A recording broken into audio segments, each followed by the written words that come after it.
Hello दोस्तों, welcome to के law classes. Copyright and neighbouring right के पार्ट 2 में आज हम डिस्कस करेंगे इन्फ्रिंजमेंट एंड रेमेडीज़ को, कि क्या क्या जो है इन्फ्रिंजमेंट होते हैं कॉपीराइट के और क्या रेमेडीज़ है उस इन्फ्रिंजमेंट के अगेंस्ट। तो चलिए वीडियो को शुरू करते हैं। कहते हैं इन्फ्रिंजमेंट की, कि इन्फ्रिंजमेंट होता क्या है। सबसे पहले तो इन्फ्रिंजमेंट जो है एक अनऑथराइज और एक illegal reproduction of work of other है। मतलब कि किसी का कॉपीराइट कोई वर्क है और उसको हम अनऑथराइज तरीके से या इलीगल तरीके से उसको हम यूज़ करें या उसको हम रिप्रोड्यूस करें। मान लीजिए कि जैसे एक फिल्म बनी, ठीक है, तो फिल्म बनती है तो फिल्म वालों की अपनी अपनी वेबसाइट होती है, अपनी अपनी सीडी कैसेट वो लोग उसकी बनाते हैं, ठीक है। अब मान लिए कहीं से लोग सिनेमा हॉल में गए और लोगों ने क्या किया, उस फिल्म की वीडियो बनाई और उसकी कैसेट बना के मार्केट में बेचने लगे, या किसी ने उनकी वेबसाइट से डाउनलोड किया और अपनी ही वेबसाइट पे डालकर उसको जो है वो वहाँ पे चला रहे हैं। तो यहाँ पे उनके राइट का वॉलेशन हुआ, क्योंकि उन्होंने इतनी मेहनत करके इतना पैसा खर्च के वो फिल्म बनाया। अब आप जो है कहीं से उनकी जगह से चोरी करके उसको जो है आप पब्लिक में आप उसको सर्व कर रहे हैं और इससे अपना कोई फ़ायदा उठा रहे हैं। तो ये तरह एक तरह से उसका इन्फ्रिंजमेंट हुआ। तो ये जो है अगर ऐसा कोई इन्फ्रिंजमेंट होता है तो वहाँ पर जो है उसको रेमेडी दी जाती है। अब वो उसको हम आगे बाद में पढ़ेंगे। सबसे पहले इन्फ्रिंजमेंट की बात करें तो इन्फ्रिंजमेंट जो है वो कैसे होता है। तो अगर किसी के पास लाइसेंस नहीं है, ठीक है, मतलब किसी ने किसी को कोई लाइसेंस नहीं दिया, या तो कंपलसरी लाइसेंस देना हो या फिर आपका जो वॉलंटरी लाइसेंस कोई प्रोवाइड करते हैं, ठीक है। तो अगर उस तरीके कोई लाइसेंस नहीं दिया हो और जो ऑनर के जो एक्सक्लूसिव राइट है उसको अगेंस्ट जाकर वो कोई काम कर रहा है, तो वहाँ पे वो इन्फ्रिंजमेंट माना जाएगा। दूसरा ये है कि कम्युनिकेशन पब्लिक को अगर वो करना था, जो उसका कॉपीराइट वर्क है, ठीक है, उसने कोई और प्लेस यूज़ किया। मान लीजिए कि सपोज एक एग्जांपल ले लीजिए कि कलर्स वाला ही, कलर्स के पास जो है राइट था कि वो जो है कपिल शर्मा शो जो है उसको दिखाए। अब उसके बाद सोनी टीवी भी उसको दिखा रही है, सोनी टीवी ने उसको दिखाने लगा, कपिल शर्मा का शो दिखाने लगा। स्टार वन भी दिखाने लगा, कोई न्यूज़ चैनल है एनडी टीवी मान लीजिए, उसने भी दिखाने लगा। तो यहाँ से जो जिस तरीके से कम्युनिकेट होना था वो कपिल शर्मा शो पब्लिक को, उस तरीके उस जगह से कहीं किसी और जगह से जो है कम्युनिकेट हो रहा है, तो वो भी एक तरह से इन्फ्रिंजमेंट है कॉपीराइट का, ठीक है। इसके ऊपर बहुत ही इंपॉर्टेंट केस है हमारा आरजी आनंद वर्सेस डीलक्स फिल्म। इस फिल्म में 7 जो है गाइडलाइन सुप्रीम कोर्ट ने दी थी, जिसमें कहा गया था कि अगर ये सारी चीज़ें फुलफिल होती हैं तभी जो है कॉपीराइट माना जाएगा। जैसे ही कहा कि सिर्फ आइडिया जो है वो कॉपीराइट नहीं है, ठीक है, mayor idea is not a copyright, expression of idea is a copyright. और कॉपीराइट का अगर वॉलेशन होता है तो पब्लिक के माइंड के अंदर में क्या व्यू होता है किसी चीज़ को देखकर, तभी जो है उसको हम उसको मतलब एक तरह से चेक करने का वो तरीका है। कि मतलब मान लीजिए किसी ने दो चीज़ें देखी, ठीक है, और दो चीज़ों को देखकर उनको लगता है कि हाँ ये दोनों चीज़ें सिमिलर है, कि मतलब मैंने एक स्टोरी लिखी, दूसरे ने भी एक स्टोरी लिखी, ठीक है, मेरा उस पर कॉपीराइट था, अब दूसरे ने मेरे बाद लिखी। अब कोई पब्लिक उसको पढ़ रही है और उसको लगता है कि यार ये दोनों स्टोरी तो सेम है। तो इसका मतलब यहाँ पे कि पब्लिक को जब ये लग रहा है कि हाँ वो स्टोरी सेम है, तभी हम जो है वो उसको कॉपीराइट इन्फ्रिंजमेंट मानेंगे, ठीक है। अब बात करते हैं रेमेडी की। तो जैसा कि हमारा जो लॉ कहता है, यूबी जस्ट ईबी रिमेडियम, where there is a right there is a remedy. अब अगर हमारे पास कुछ राइट है और उसका वॉयलेशन होता है, तो भाई हमें जाहिर सी बात है कोर्ट जो है लॉ जो है वो रेमेडी प्रोवाइड करेगा। तो रेमेडी क्या है, ये 3 तरह की रेमेडी की बात करता है। पहली जो रेमेडी है वो है सिविल रेमेडी, दूसरी है वो क्रिमिनल, और तीसरी है एडमिनिस्ट्रेटिव। सिविल रेमेडी जो है सेक्शन 54 से 62 तक दी गई है। क्रिमिनल रेमेडी जो है वो सेक्शन 63 से 65 तक दी गई है। और एडमिनिस्ट्रेटिव रेमेडी जो है 53 और जो है 60 में दी गई है। इसकी हम धीरे धीरे बात करें, लेकिन उससे पहले एक केस है, बहुत ही ज़्यादा इंपॉर्टेंट केस है ये एग्जाम पॉइंट ऑफ व्यू के लिए।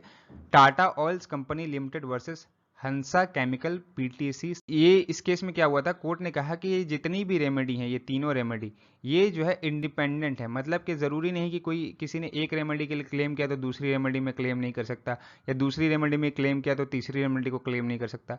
अगर ये चॉइस जो है ये पार्टी के ऊपर है जिसका मतलब राइट इन्फ्रिंज हुआ है, वो या तो एक में भी सिर्फ एक में ही क्लेम करके छोड़ दे, या तो फिर तीनों में वो है वो क्लेम करे, ठीक है। तो अब इस रेमेडी को जो हम आगे एक्सप्लेन करते हैं अच्छे से क्या है ये सारी रेमेडी। सबसे पहले हम बात करते हैं सिविल रेमेडी की। तो सिविल रेमेडी में एक पहली रेमेडी जो हमारी वो है एंटोन प्लेयर ऑर्डर। इसमें क्या होता है कि सर्च एंड सीजर का मतलब कि जाहिर सी बात है, अगर मेरा कॉपीराइट किसी ने मटेरियल को यूज़ कर रहा है, मान लीजिए, ठीक है, मतलब एक एग्जांपल ले लें, फिल्म की कैसेट है, कोई बना के बेच रहा है, ठीक है। अब मुझे पता चल गया कि भाई मेरी ये फिल्म की कैसेट है, ये लोग बना के बेच रहे हैं, तो इनकी जो सारी चीज़ें हैं हमको सर्च करके कहाँ कहाँ इन्होंने रखी है और उसको सीज करवाना है हमें। तो हम कोर्ट के पास जाएंगे, कोर्ट क्या करेगी, ऑर्डर देगी और उसके बाद हमको एक ऑफिसर देगी, ऑफिसर के साथ हम जाएंगे, वो सारी चीज़ें सर्च करेंगे उनके घर वर पे जहाँ जहाँ उनका ऑफिस है वगैरह, और वहाँ से सीज कर लेंगे। ठीक है, तो इसको जो डिवाइस किया था कोर्ट ऑफ इंग्लैंड ने ये रेमेडी को, और इसमें दो चीज़ें सबसे ज़्यादा इंपॉर्टेंट है। पहला कि पूरी डिटेल जो है वो प्लेंटिफ डिस्क्लोज करे कि मतलब किस तरीके का कॉपीराइट इन्फ्रिंजमेंट है और क्या क्या हो रहा है। ठीक है, पूरा फैक्ट जो है कोर्ट को दे और कोर्ट को लगे कि उसका जो कंडक्ट है वो इक्विटेबल है। दूसरा ये कि जो है कोर्ट को ऐसा लगता है कि ये एक अर्जेंट सिचुएशन है, अगर हम मतलब सर्च एंड सीजर का ऑर्डर हम नहीं देंगे यहाँ पे, तो क्या होगा, डिफेंडेंट कैन जो है डिस्ट्रॉय द मटेरियल, मतलब डिफेंडेंट के पास जो भी कॉपीराइट जो मटेरियल पड़ा है, जो उसने चोरी करके सारी चीज़ें बनाई है, वो उसको डिस्ट्रॉय कर देगा।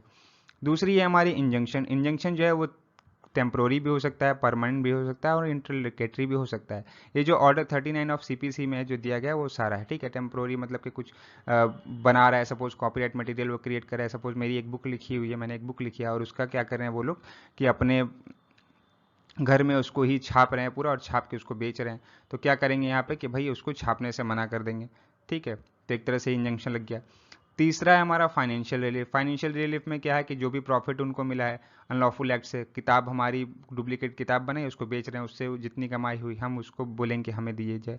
दूसरा है कंपनसेटरी डैमेज, कि जितना हमें नुकसान हुआ, मान लीजिए मेरी किताब बेच दी, उसमें कुछ उल्टा सीधा लिख के बेचा है, तो हमारा तो नाम खराब हुआ बहुत ज़्यादा, हमें बहुत ज़्यादा लॉस हुआ है, हमारा गुडविल खराब हो गया मार्केट में, तो उसके लिए जो हम क्लेम करेंगे, तो पहला होगा वही कि किताब उताब से जो भी हमारा नाम खराब हुआ इन्फ्रिंजमेंट से, और दूसरा ये कि अगर मान लीजिए हमारा नाम आपने ख़राब कर दिया, अब जो है मार्केट में हम उस नाम को लेके तो चल नहीं सकते, हमें नाम जो है चेंज करना पड़ेगा, तो हमारे कॉपीराइट जो है उसका कन्वर्जन करना पड़ेगा, चेंज करना पड़ेगा उसको, तो उससे जो लॉस होगा हमें, हम उसको भी एज ए कंपनसेटरी डैमेज में क्लेम कर सकते हैं। तीसरा तीसरा आता है हमारा मरेवा इंजंक्शन। मरेवा इंजंक्शन में सिंपल सी बात ये होती है कि अगर ऐसा लगता है किसी के पास कि कोई कॉपीराइट प्रॉपर्टी रखी हुई है, मतलब इन्फ्रिंज करके कोई चीज़ रखी हुई है आर्टिकल, और वो उसको डिस्ट्रॉय कर सकता है।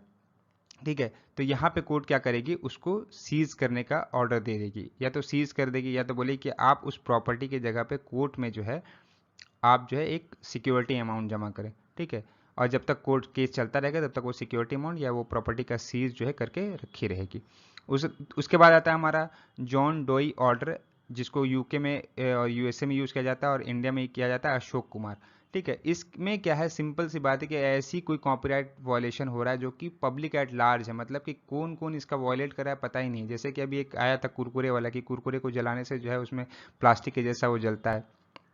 ठीक है, तो यहाँ पे अब कितने लोग उसको वायलेट कर रहे हैं, बहुत सारे लोग हैं। अब एक के ऊपर इंजंक्शन लिया नहीं जा सकता, एक के ऊपर ऑर्डर लिया नहीं जा सकता, अब उनको पूरी वेबसाइट, फेसबुक और यूट्यूब जहाँ जहाँ उस पर ऐसी बनी हुई वीडियो उन सबको हटाना है। तो यहाँ पर जो है ये जॉन डॉय ऑर्डर या अशोक कुमार ऑर्डर कह लें, इंडिया में जिस नाम से ये जाना जाता है, उसको जो है लगाना ज़रूरी है। तो यहाँ पे जो है ये चीज़ यूज़ की जाती है कि भाई वो सारी चीज़ें हटा दी जाएँ जो कि इस चीज़ों का वायलेशन कर रही हैं। अब बात करते हैं क्रिमिनल रेमेडी की। तो क्रिमिनल रेमेडी जो है हमारी वो है सेक्शन 63 बात करता है कि अगर फर्स्ट ऑफेंडर है तो 6 मंथ की मिनिमम सज़ा और मैक्सिमम जो है 3 ईयर इम्प्रिजनमेंट, और फाइन जो है उसके साथ लग सकता है 50,000 से 2 लाख तक का। सेकंड ऑफेंस, अगर सेकंड ऑफेंडर है मतलब दूसरी बार फिर से वो क्राइम कर रहा है सेम चीज़ों में, तो 1 से लेकर 3 साल तक की सज़ा और 1 से लेकर 2 लाख तक का फाइन हो सकता है। ये जो है कॉग्निजेबल ऑफेंस के अंदर आता है। ठीक है, मतलब पुलिस जो है बिना किसी वारंट के सर्च कर सकती है, सीज कर सकती है चीज़ों को। ठीक है, ये सारी चीज़ें। उसके बाद आते हैं हम एडमिनिस्ट्रेटिव रेमेडी। एडमिनिस्ट्रेटिव रेमेडी जो है वो लेने के लिए हमें या तो रजिस्ट्रार या तो कॉपीराइट बोर्ड के पास जाना होता है। तो अगर किसी तरीके का वायलेशन होता है तो पहला जो एडमिनिस्ट्रेटिव रेमेडी है वो है ban on importation of infringement copies. मतलब कि सपोज कोई कॉपीज़ हम मंगवा रहे हैं बाहर से, ठीक है, किसी पे मेरा कॉपीराइट वर्क है और कोई उसका काम जो है वो बाहर हो रहा है, ठीक है, बाहर कोई लोग उसको बना रहे हैं। अब हमने क्या किया, वो चीज़ वहाँ से मंगा रहे हैं, तो हमने उसको जो मंगवाने का जो प्रोसीजर है उस पर जो हम बैन लगा सकते हैं।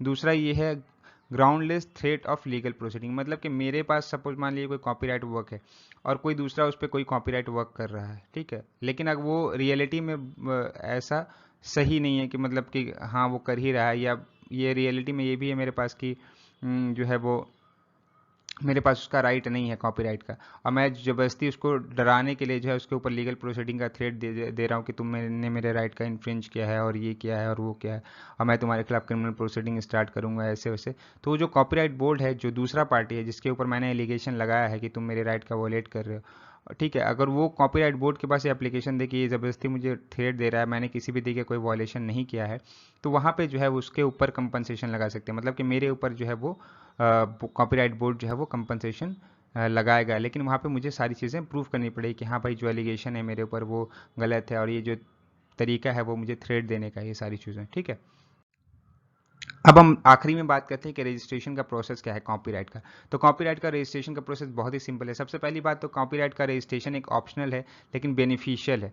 बेनिफिशियल कैसे कि अगर कॉपीराइट रजिस्ट्रेशन हो जाता है तो एक एविडेंशियली वैल्यू देता है सेक्शन 48 ऑफ कॉपीराइट एक्ट 1957 के अंदर में। ठीक है, कोर्ट उसको मानेगी,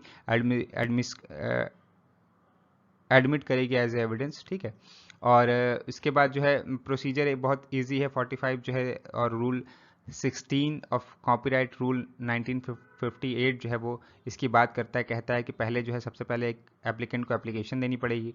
ठीक है, या तो वो खुद दे दे या तो किसी एजेंट के थ्रू अपना भिजवाए। बेसिकली जो है वो एडवोकेट वगैरह जो होते हैं वही जो है वो एप्लीकेशन देते हैं रजिस्ट्रेशन के लिए।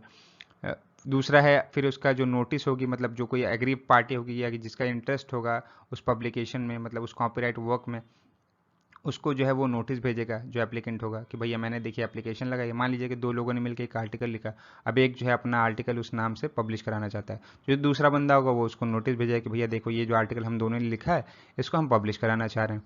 तो उसका फिर ऑब्जेक्शन का वेट किया जाएगा। अब ऑब्जेक्शन का वेट करने का जो टाइम लिमिट है वो 30 दिन का है। अगर 30 दिन में ऑब्जेक्शन आ जाता है तो उस ऑब्जेक्शन पे जो है वो रजिस्ट्रार है वो देखेगा, नोट करे कि हाँ ऑब्जेक्शन सही है गलत है। अगर सही लगेगा तो उसको रिजेक्ट कर देगा, और गलत लगेगा तो फिर वो रीज़न नोट करके रजिस्ट्रेशन दे देगा। अब रजिस्ट्रेशन मिलने के 30 दिन के बाद फिर अपील का टाइम होता है, जो कि जो कॉपीराइट बोर्ड होता है उसके पास जाती है पहली अपील। तो अगर किसी को लगता है कि नहीं कॉपीराइट जो मिला है वो गलत तरीके से मिला है तो वो बोर्ड के पास जाके अपील कर सकता है। ओके, तो दोस्तों ये था आज का सारा लेक्चर जो हमने कॉपीराइट के ऊपर डिस्कस किया। आई होप आपको ये लेक्चर पूरी अच्छी तरीके से समझ में आया होगा। ठीक है, नेक्स्ट वीडियो में हम जो है ट्रेडमार्क को डिस्कस करेंगे, और ऐसी ही वीडियो पाने के लिए हमारे चैनल को सब्सक्राइब करें, वीडियो को लाइक करें और शेयर भी करें ताकि बाकी लोगों को भी इसकी इन्फॉर्मेशन मिलती रहे। मिलते हैं नेक्स्ट वीडियो में, तब तक के लिए गुड बाय, कीप रीडिंग।